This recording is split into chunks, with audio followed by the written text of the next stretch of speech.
LA is a great place to live, not because of Hollywood and all the glamour associated with it, but because with all the resources poured into the city, it offers some of the most incredible opportunities to learn, grow, and connect outside the movie industry field.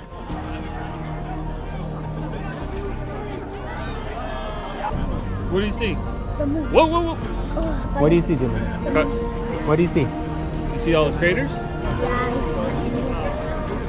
Yeah. You gotta watch out.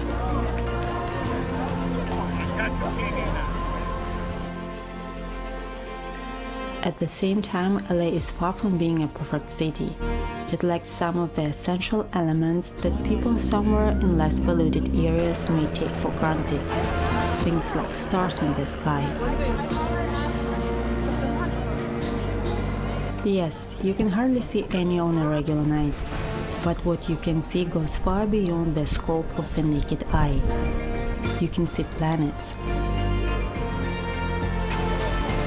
And what better place to steal a glimpse of our universe than the Griffith Observatory? Once a month, the lawns in front of the grand white building with a copper-clad planetarium dome get filled with telescopes pointing their massive eyes at various planets and stars.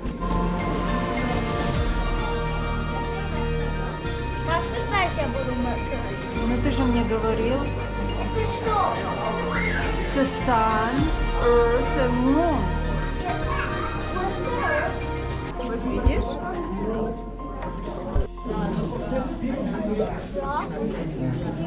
Elements.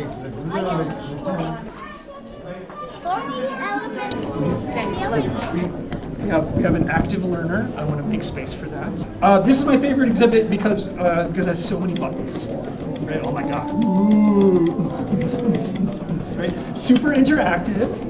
And also it tells a story. It tells a story of how everything in the universe was made. Hydrogen is the fuel for every star. Hydrogen, we know today, is super abundant in the universe because there's like hundreds of trillions of stars, right? Water's mostly made of hydrogen. There's a lot of hydrogen in the universe. So we know that hydrogen is super abundant. There was a time, even up into the 20th century, when we didn't know this. A lot of astronomers thought that the composition of stars, what stars were made of, was the same as planets.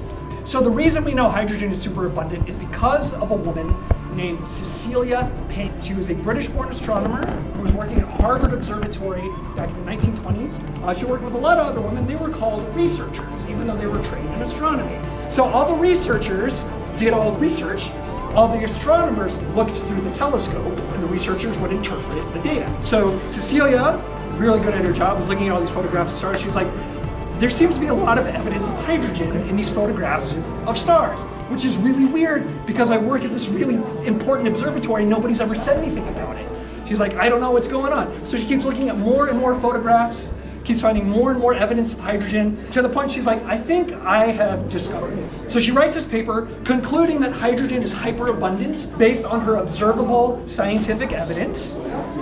Every single astronomer that she handed it to said, do not publish this, you can't possibly be correct. So she published her paper, but, big buts, she altered her conclusion. So when you read the paper, it did not sound like she was saying that hydrogen was hyperabundant in the universe, even though she could totally prove it. So she publishes her paper, nothing really happens.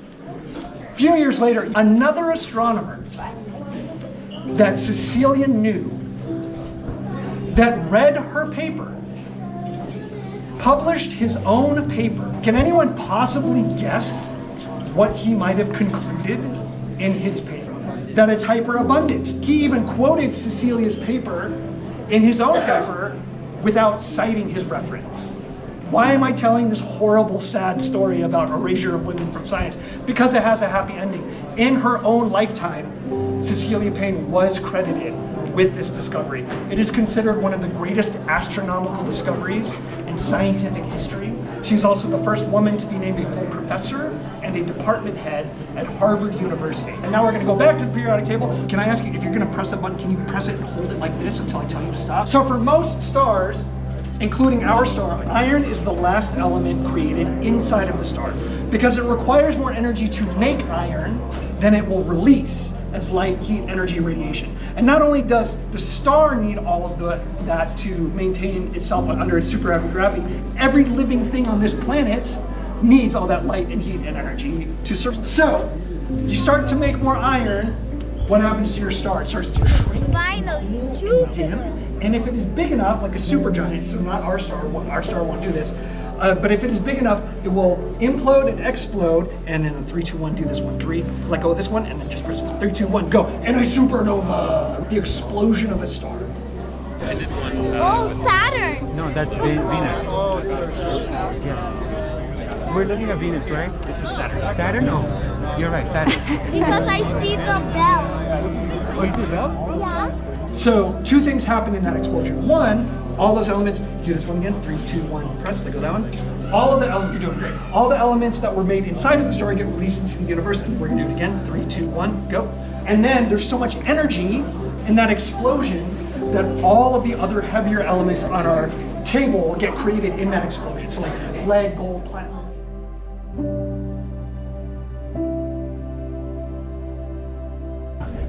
So Dylan, you know the stars or the planets, right? Mercury, Venus, Earth, and Mars, Jupiter, Saturn, Uranus, Neptune. So how does it all end? We're gonna go 3, 2, 1 this one. 3, 2, 1, go. The story ends with humans, with all of us, right? So all 25 of these elements are inside of you and me. Everyone on the planet has these 25 elements inside of you. What is your name, my friend? Dylan. Everybody give a big hand to Dylan. You're gonna get applause again later. Yeah, Dylan is pressing that humans button. Are any new boxes lighting up? I hope not. Why? Because humans aren't just wildly creating new elements inside of our bodies, right? It means that everything inside of us gives us a direct connection to the beginning of time. There's a straight line. It's a super long line, right? It's 13.8 billion years long. But the connection is there. And I think that's worth just considering. And if I may be vulnerable, Dylan, is it okay if I be vulnerable with these people? Do you think it's okay? Thank you. All right, I want to check with Dylan. The universe is super huge, y'all. Like, if you didn't know, now you know, right? They estimate like 90 billion light years across and still expanding, right? So sometimes, even as a person who works at a space museum, to think about how big the universe is, or even our solar system, and then think about how small I am inside of that universe. Like just this tiny organism, it can be super overwhelming. What about that? I remember the story that the periodic table tells us. And it reminds me that I am not separate from the universe. I am fundamentally connected to it. And if I'm fundamentally connected to everything in the universe, that means I'm also fundamentally connected to every person.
Dylan, now your turn.